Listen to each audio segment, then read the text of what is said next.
Hi, I'm Father Josh. Let's go for a car ride. Today we're going to go out to Hampton Beach. We're going to visit St. Patrick's Church. Let's go.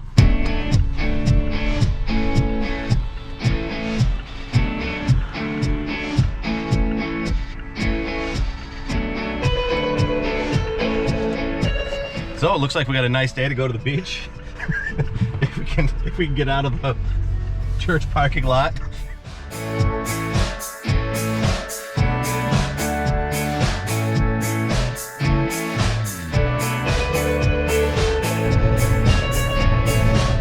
Being a transplant to New Hampshire, I only lived in New Hampshire for about 3 years before I went to seminary. So it's great. This is a great opportunity to go explore the state.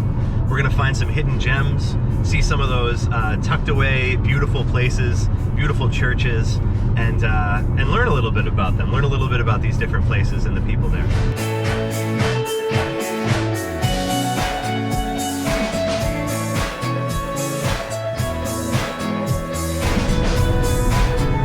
We're on the road, we might as well be praying a rosary. Cars are just monasteries on wheels. I stole that line from my spiritual director.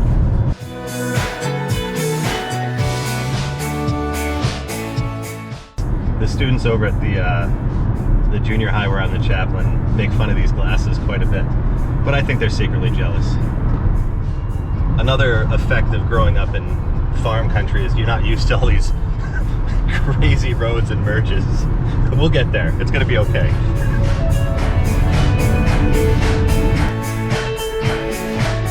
I've had the Moose for a long time. This is my 4th car with the Moose. It's kind of funny, you know, I grew up in Pennsylvania, not moose territory. And my aunt showed up one day and she had the moose bobblehead for me and a cow bobblehead for my brother. We lived in Derry, there were more cows than people where I grew up. Somehow I wound up with this moose back when I lived in Pennsylvania. It's followed me around all this time, and then 15 years later I wind up in New Hampshire with just the moose state. One of the beautiful things about being Catholic, I think, is almost anywhere you go in the whole world, whether you're on vacation or traveling, for whatever reason, wherever you are, you can almost always find a Catholic church. You can almost always find a Catholic mass. And so that's one of these great things that we're able to do right now. We're gonna go explore these vacation places where we can still get to mass, where we can still make it a spiritual journey, a pilgrimage, as part of a vacation or a road trip or a day away.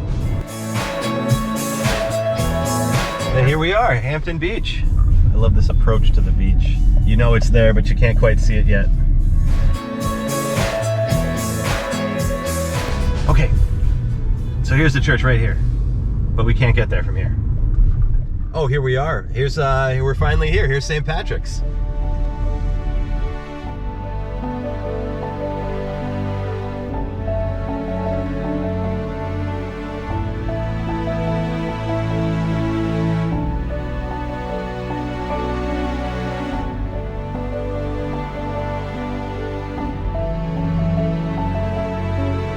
Father Jason's not here yet. Let's take a peek around.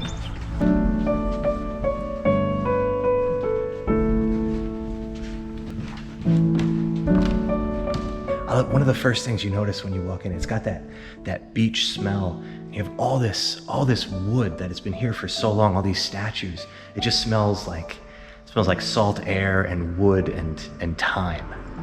One of the really traditional things we see here is up in the sanctuary, it's common to find some representation of the 4 gospel evangelists, so Matthew, Mark, Luke, and John. So we see up here in the stained glass windows, you've got a person that usually represents Matthew, a lion for Mark, an ox for Luke, and then an eagle for John. So those are present up there in the stained glass windows. One of the great things about this being so close to the beach, this church and this property is often used for a lot of gatherings. So while I was in seminary, this is one of the places we would come for our kind of seminary and retreat days. And so I remember being here, having Mass celebrated on this altar here, this side altar for us while we were in seminary, with all the seminarians just gathered around. So this is kind of a special place. One of the kind of amazing things, you can see like how deeply Catholic this place was. They needed more room to fit people. So they started here, and this is a good sized church right in front of you. But then it's very easy to forget, especially if you're sitting out there. You turn to this side, and there's a whole other church right there, just as full of people as the area out in front of you. Let's go check out the view from the choir loft.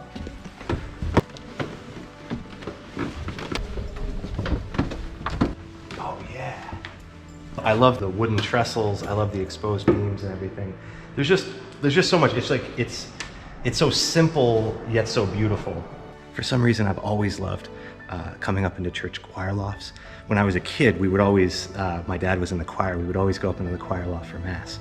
So it takes me back there, but I just love the eagle eye view, you know, being able to see everything. You're just able to take everything in.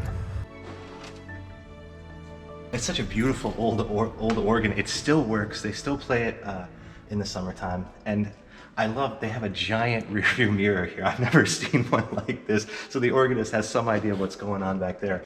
Hey, I see what's going on back there. You can put some nice organ music over this, right? You can make it look like I'm really going, this is like Phantom of the Opera stuff right now.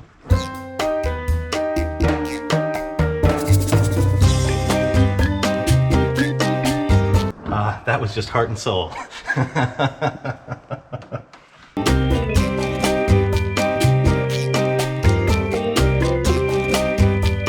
We don't want to hide our lamps under a bushel basket. Let's see. Of great interest to anybody in a choir loft, because heat rises, is how hot it is up in the choir loft. So this is really funny. They have this old thermometer up here, just keeping track of how hot it gets up here. We're getting up to 80 degrees already.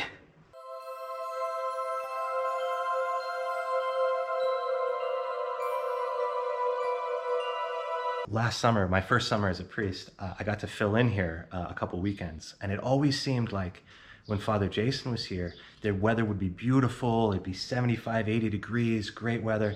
When I came, it was rainy, it was cold. The first morning I was here to celebrate Mass, I actually called Father Jason. I said, "Where's the heat? I can't figure out how to turn the heat up here." He goes, there's no heat in that church." I don't know if we can use that. We're under the bell tower. But I'm always afraid. I'm always afraid to pull the ropes in bell tower. I always feel like if we pull the rope, like that's like a 1-ton bell above you that might just come down if you pull on it. So I never like to pull, but I'm told it's been replaced with a speaker system. So I think we're safe. All right, so now that we've checked out the church, we're gonna find the pastor here, Father Jason Jalbert, and see if he can tell us a little more about it. Hey, I'm Josh. How you doing? Jason, good to see you. Good to see you too. Welcome to St. Patrick's. Great, yeah, thanks for having us. Yeah, can we come in? Yeah, come on in. We're just getting ready for the summer season. Excellent. How did this church come to be here? How did it come to grow and Right, so from what I can understand, and some things get lost in history, 1914, people were coming to Hampton Beach. Some people were settling here, particularly some Catholics. And the priest from Exeter, Father Scott, decided that it would be good to have a church here. And Exeter was the most eastern church in the Diocese of Manchester at the time. Oh, wow. So then they built this. This was the most eastern church, of course, right on the shores of the Atlantic Ocean. In 1914, before this church was built, or as it was being built, Catholics would gather at the casino, which is the ballroom down on the strip on Hampton Beach, and the priest would celebrate Mass there. Feels very Catholic. Feels very Catholic at the casino. And then from 1914 to 16, they built this church, and it was dedicated in 1916. And so from that time on, Mass was celebrated here. And then the Catholic population continued to grow. And so they built on what we call the L. Mm-hmm. And so it's an extension off the sanctuary where some people love to sit, and they see Mass sideways. A unique view. A unique view. And then after that, in the 30s, we built another extension, which was called the Annex. Mm-hmm. And it was a standalone church where Mass would be celebrated when this whole church was filled. Yeah. And so it has a long history. And that really speaks to the number of Catholics, the number of people who love coming to Mass here. Exactly. What would you say some of the big devotions are here at Hampton, at St. Patrick's? Yeah, well, I think the greatest devotion is the Mass. People obviously have a place to come to Mass. It's the cream of the crop. Usually parishioners, the people who come here are parishioners in their own parish who are very devout, and when they're away from home and come to the beach, they come to Mass here. So that's the first thing. It really does speak to the power of their faith. Wherever they are, they want to be able to go to Mass. They want to be able to go to Mass. Yeah. And generations of families have come here, and so it's been passed on from one generation to another, just as summer homes have been. In the sanctuary too, speaking of devotions, is the statue of Saint Anne and Mary. It's a beautiful statue, and since the 1920s, there has been a Triduum to Saint Anne celebrated here in the church, which ends on July 26th, the Feast of Saint Anne and Joachim. The reason for that, a lot of French Canadians come to Hampton Beach. Sure, yeah. And they have a great devotion to Saint Anne. Yeah. Is there also a tradition of blessing the ocean here? Yes, that's another, we resurrected that tradition. So on August 15th, the Feast of the Assumption. And the anniversary of the church. And the anniversary of the church. Yeah. And the anniversary of the dedication of the statue of St. Therese and our Blessed Mother. Okay. So August 15th is a big date here at St. Patrick's. But on that feast, we celebrate Mass, and then we all process down to the ocean, which is not far from here, obviously.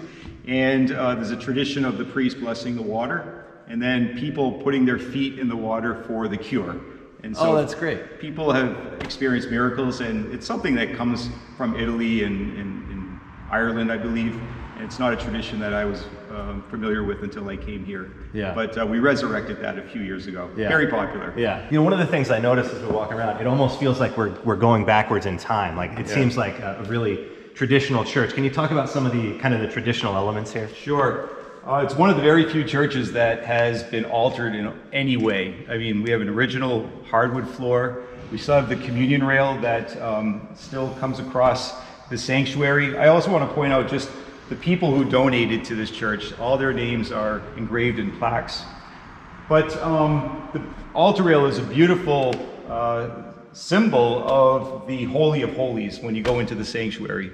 And of course, the celebrated Mass is still celebrated on the original high altar. There's no freestanding altar here, so the priest celebrates Mass at Orientum. It's the English Mass, the Novus Ordo Mass. And so when people come to Mass, they're like, "Oh, Father, this is little different than at my own home parish." But we say this is the altar that's been used for years, for almost 100 years, over 100 years. So can you tell me a little bit about the stained glass windows? They seem really unique. Right, yeah, they're beautiful windows. Each of the windows has a symbol of our faith. Here you can see the Tower of David. And on 4th of July, I typically give a homily and relate our windows to, these are the Catholic fireworks. So we're here in the church, and they may not be making a lot of noise, but they are speaking volumes about our faith and the beauty of faith.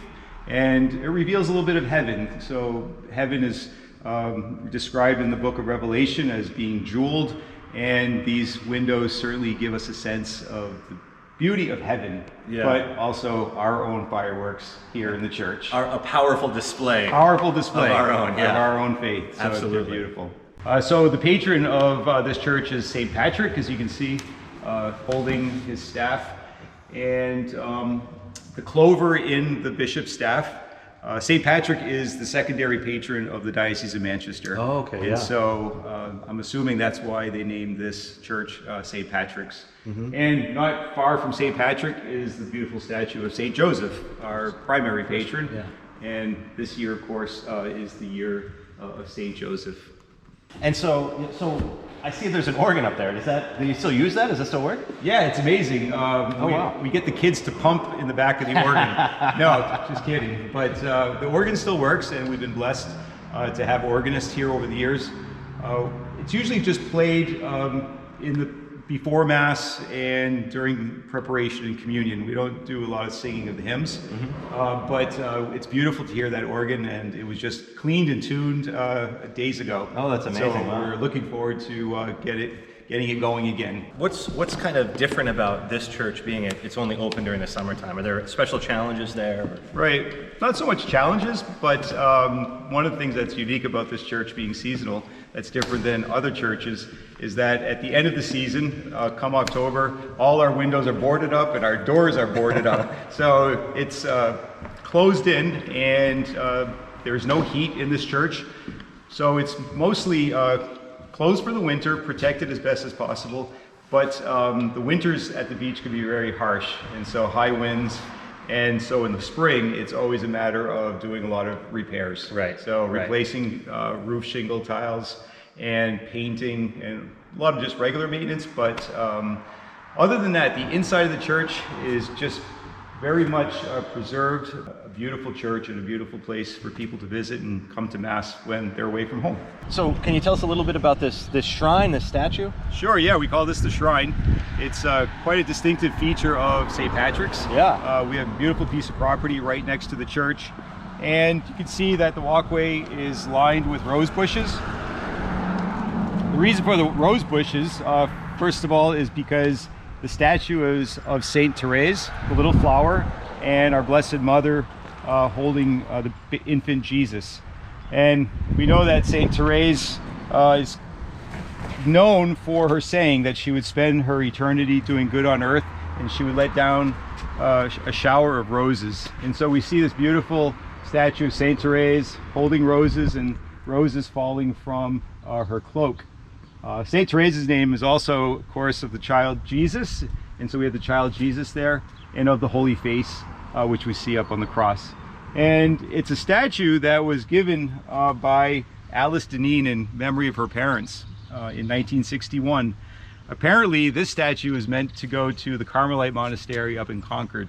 Oh, wow. And okay. it was carved, and apparently when it arrived, it wasn't exactly to specifications Wasn't quite of what what they they wanted. wanted. Yeah. And so somehow Monsignor Clark, who was the rector of the cathedral and St. Patrick's and vicar general, got the statue to be brought here to St. Patrick's. And Alice Deneen, who is very well known here in Hampton, she gave it in memory of her parents, Alice and John. Oh, wow, that's great. And apparently her favorite flower was also the rose. And so that's why from 1961 to this day, we've always kept roses coming up to the statue of St. Therese. Oh, that's beautiful. Yeah. Wow. So if somebody were to come to visit Hampton this summer, what would be a good time? Like, can they come and look in the church? Sure.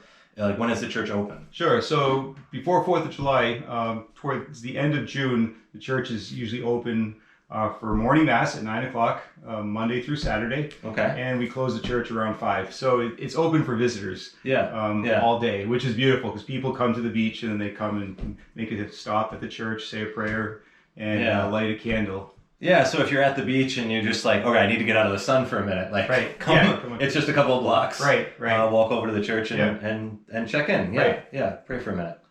And what about Sundays if you want to go to Mass? Sure. So the best bet is always to call the rectory and to listen to the voice message of Mass schedule. Mm-hmm. And so every week we change it because the Mass times change week to week. So at the beginning of the season, there's only one Mass on Saturday, one on Sunday. And then Memorial Day weekend, we have the 4 on Saturday, 8 and 9:15 on Sunday. Mm-hmm. So that's the regular schedule throughout the summer. And then at the end of the summer, the schedule starts to change again. So we always say, please call and listen to the Mass schedule in the office. Father Jason, thanks so much for having us out to the Mission Church, St. Patrick's. Thanks for having us. Thanks, great. It's great to have you, and I love to show people our beautiful church, and it's a hidden gem at the ocean. People love coming to the ocean because it's relaxing and it gets people's mind off real life. And so coming to St. Patrick's is also a part of that. So we leave the world and we come to worship our Lord. And so if anybody's down at the beach or looking for a place to go on pilgrimage, come to St. Patrick's on Hampton Beach. Absolutely. So that's St. Patrick's at Hampton Beach. What a beautiful church. What a great place to come and visit. What an amazing thing that this kind of reminder that part of our faith is that it comes with us wherever we go. You know, whether we're on vacation, if we're at the beach, you know, we can still go to Mass, we can still remember our faith, we can make every excursion be a pilgrimage. Well, we're back home. This concludes our road trip pilgrimage out to Hampton Beach and St. Patrick's Church. Stay tuned for the next one. Thanks for coming along, everybody.